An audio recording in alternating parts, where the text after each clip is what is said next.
Right, I'm going to show you how to scrap a microwave. This is what I'm looking for, is the motor out of a microwave. Right, usually average get about £1.50, to our American cousins that's about £2.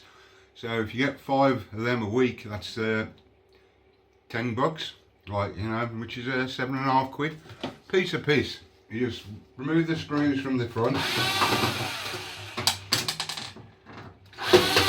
then that's a good meal, that is $10 or £7.50. 4 cans of beer, 4 screws on the top.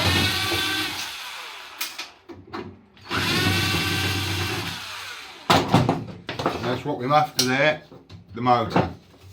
So anyhow, piece of piece to get to anyhow.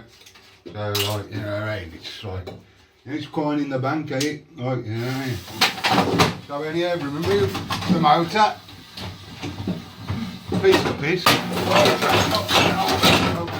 Oh, yeah. First, unplug the microwave. That's a tip.